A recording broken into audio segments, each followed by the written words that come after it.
In this video, I'm going to show you how to fix an issue with Windows 11 taskbar.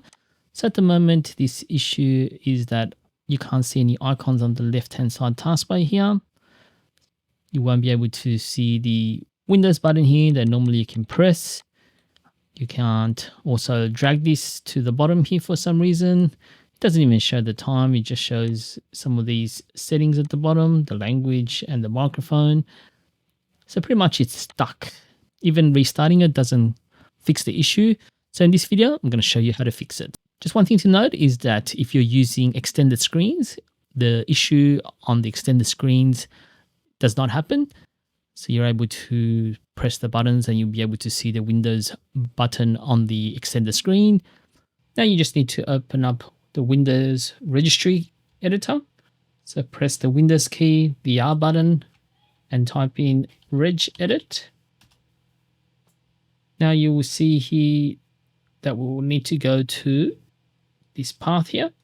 Current keys, software, Microsoft, Windows, current version, Explorer, and then advanced. So advanced will be at the top here.